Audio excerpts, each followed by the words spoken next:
Of course, you guys, today I'm joined by a very special guest, Flex from United Stan. How you doing, man? I'm good, bro. I'm good. Yeah, just enjoying this crazy thing called football this season. It's been a roller coaster, I'm sure, for many and your team as well. Yeah, man, I'm good. I'm good, bro. How are you? Yeah, man, I've been better. But obviously, we Yeah. move. Of course, big game on Sunday, 4:30 p.m. Chelsea versus Manchester United. And I thought, of course, if we're going to be playing against United, I've got to bring you on so we can talk, all things opposition analysis and get an idea of, what we can expect from you guys on the game on Sunday. So I think to start things off, how are you even feeling about how United's season has been going so far this season? And do you feel like maybe potentially it's between the Manchester clubs when it comes to winning this Premier League title this season? Well, it was between the Manchester clubs. I think it's only just between the blue side of it now. They've just kind of run away with it when the frailties in our team kind of got exposed, really. I think the rival fans, including you lot, probably, will be laughing at us saying, we told you, you weren't in no title race, get out of it. And probably begging for it to happen before I can't have Man United in this league. No comment. But I feel like, I think deep down, United fans, I can only speak for me anyway. Yeah. I knew deep down that we were going to get found out. And that's what happened. We went through that little blip. But overall, it's been a roller coaster, but you have to say there's been progress there, man. Yeah.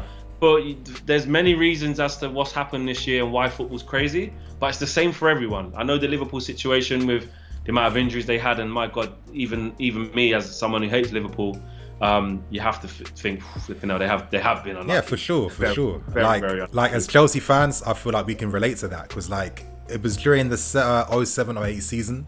Obviously, we won the league before that, and we had a ton of injuries in the team. We were playing Marco Essien at right back. We were playing Lissana Diarra at right back. We had no centre backs.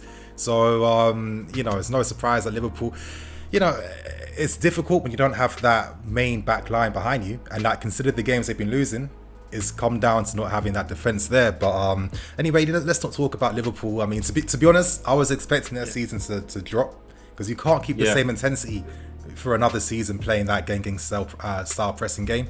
It just don't work. But from Man United's point of view, what do you feel in the game on Sunday are your two big strengths you have and your two biggest weaknesses? Starting with strengths first. The two strengths. Well, the first strength is our away record and how confident we are away from home. We haven't lost an away game in over a year now in the league, and we have every reason to believe we can go there and win. And which actually is kind of free strength, and our current record against you as well. We haven't lost. Before it was quite bad before Ollie came in. Since Ollie's come in, he hasn't lost to Chelsea. So I still can't explain that one. I still can't explain it. Distance, bro. You know what I mean? So yeah. And every time Ollie looks like, you guys got the new manager bounce, Tuchel this, is Tuchel that. He's got the tactic. This is why Man United should have got Tuchel. Ollie's dead. This is typical Ollie territory we're stepping into here. Yeah, you know this. Yeah, you know this. So that's the first strength. And secondly, the way you guys have been building now, I feel like you've definitely improved under Tuchel. I think the way you control games, the way that you set up tactically, I think you're defensively a lot more sound. You're not conceding many goals as well. You're not scoring loads. Yeah. You don't have to. I think he's kind of put like a defense first. Let's build from here. Yeah. He's brought back in the wing backs, the three centre backs, and gone, right, I'm going to build from here. Made a big change and said, right, see you later, Chilwell, mate. I don't fancy you.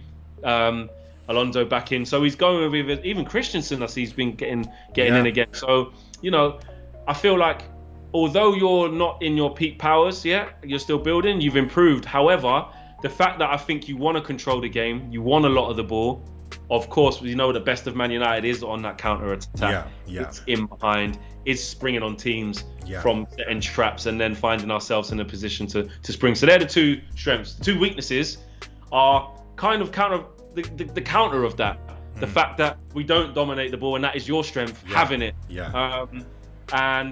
Defensively, we've been poor. We've been really poor. We concede soft goals. The pairing of Maguire and Lindelof just gives you nightmares every time we see it. And I hope it's Bailly. And I think Giroud could cause them massive problems if he starts. Yeah, I agree. the vibe I get for the game on Sunday is that this could potentially be like attack versus defense. Not in the sense that, United, have no quality to play on the ball, but more the fact that you guys play on the counter attack.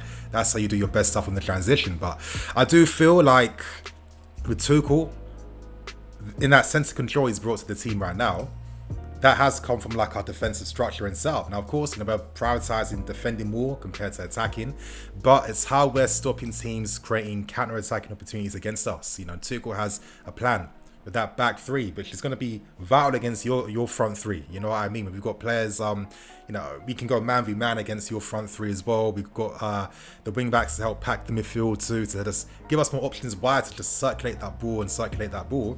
I do feel like, I feel confident that we can limit some of your opportunities on the counter-attack. I'm hoping there's going to be good news, like Thiago Silva is going to be back in the game. I feel like our defense goes he's not. I was just on that. I saw on Twitter, it's breaking news, he's out of the game. Peak. Yeah. No, it gets like that, but to be honest, Christensen, he stepped up. He's been, he suits play more in a back three style system compared to a back two, even though he's still good in both. So I do feel like regardless, after that game versus Atleti 2, confidence is there. But for me, I feel the weakness we have, and I feel like this could potentially make this game a stalemate, is that when it comes to finishing, creating opportunities, it feels like it's a bit too rigid, it's a bit too structured. And like obviously Timo Werner, we've seen the stats coming out from Sky Sports about his positioning. For me, it's no different to the criticism Lampard was getting using Werner, and I think it just comes down to, okay, it's the Premier League. Sometimes the ball's played a bit wider compared to other leagues, and he's a young guy at 24 who just has to get a bit better. For me personally, but I do feel like it will be a stalemate as well, because I think this is going to be a 1-1, and I know you kind of do the predictions a little bit later, but because you alluded to it, I won't really talk about the scoreline, but just it being tit for tat, attack against defense, nip and tuck. Like, I do think we're set for a game like that. I know it's a different manager now, but I look at the way that we approached the game earlier in the season with that 0-0, and probably it should have been the penalty last bit of credit when Harry Maguire pulled him down. Yeah. But we had a couple of shots. I think that one towards the end when Edouard, when Mendy kind of pulled out a good save, and then one from Mason Greenwood earlier on. There wasn't much in the game, and I think you have gone up a level. And what will be interesting is the tactical side of it, because you've now gone back to a back five, and I think back to when you beat us in the FA Cup semi-final.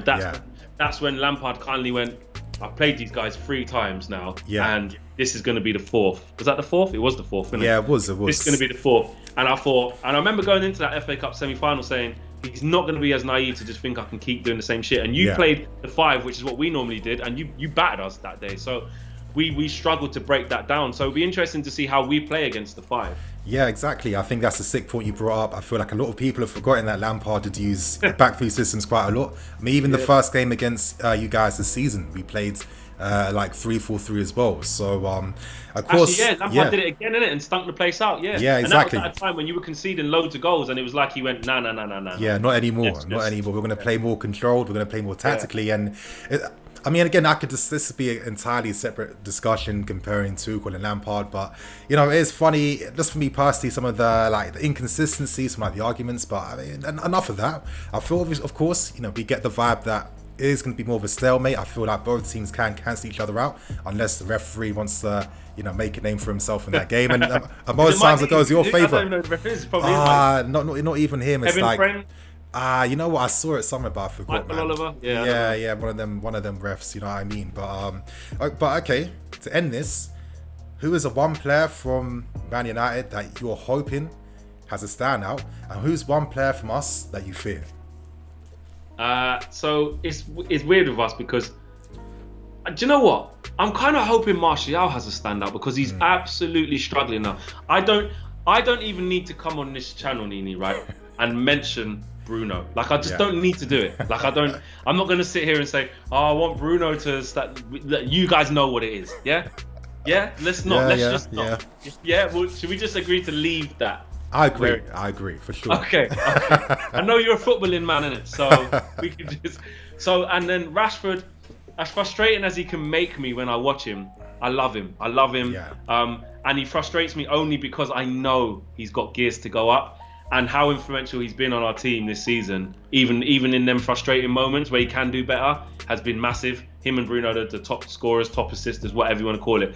So between Martial and Mason, if Dan James doesn't start, I think, but I'm going to go with Martial because I know Edison Cavani ain't going to be ready yet. So Martial's going to have to play up front, and he needs to play a big game. Of course, he's capable. He's coming off his best scoring season since. But you know, the inconsistencies are there for everyone to be seen. Apart from his first season and his last season that just went by, he's been not prolific enough. Not prolific enough at all. And yes, he looks after the ball well and looks neat and tidy, but the intensity of his runs, his intelligence of his runs, leave a lot to be desired for, and his finishing at the moment. So I want to see him as a big standout, and the person that I look at Chelsea and that I would want at United, or that I'm just fearful that you're fearful of on Sunday. Like, who's one player that you got an eye out for that could potentially cause damage against United? Do you know what? It's Mason Mount. Okay. It's Mason Mount, and I can hold my hands up with this one because at the beginning, especially under Lampard, it's Lampard's son. That's the only reason he's playing. He's crap. I didn't go that far, but I did say to myself, I don't really see. If you think Mason Mount's a bit gassed up, I don't really see what he does. I see what he does.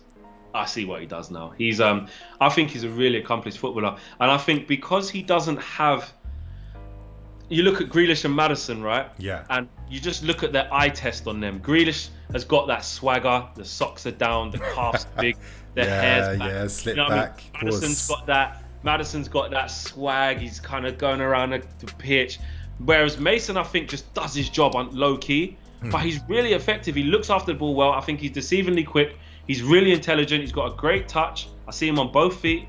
His weight pass is nice. So actually, in a weird way, I know you've got a whole host of talent, and Werner can click into gear, and Havertz and Ziyech has been poor, Pulisic, whatever. All of these players, Kovacic, I really like, but it's actually Mason Mount. You know what, man? I fully agree with Giroud too. Against Lindelof and Maguire, I'm scared. That'd be a good battle. Obviously, Maguire versus Giroud, that'll be good to see. But you know, you're not lying with Mason Mount. I think with Mount, you know, obviously I've been seeing this guy from back in the academy days. So I really knew what he was really about. And I feel like obviously when you make the step up to the first team, you don't get to play your best position straight away. So like since he's been playing for us, he's played like 4 or 5 different roles for the team. And it's just showing you, wow, this guy can do quite a lot. You know what I mean? And it's no surprise why Tuchel has obviously, you know, taken a shine to him. But of course, man, I need to say, you know, thanks for coming on. You know, massive game on Sunday. Of course, I'm always going to hope my team can produce something and get that win, because we need to get into that top 4. So if you lose, it's tight. If you lose, though, it's a 9-point gap between us and you. Yeah, you know? I know it does get serious. It does get serious. I wouldn't even be surprised if it did become a draw in the end. But I mean, after this, we got Liverpool. We got some massive games this month. So I really feel like a result against you guys tomorrow can give us that momentum to get us through. But anyway, man, thank you for coming on. And you guys, of course, you know, there's going to be more content coming out. There's going to be the match preview coming out as well tomorrow, so you guys stay tuned for that. I'm the EFC, the Sisbury Lions TV. I'll catch you guys later with some more videos.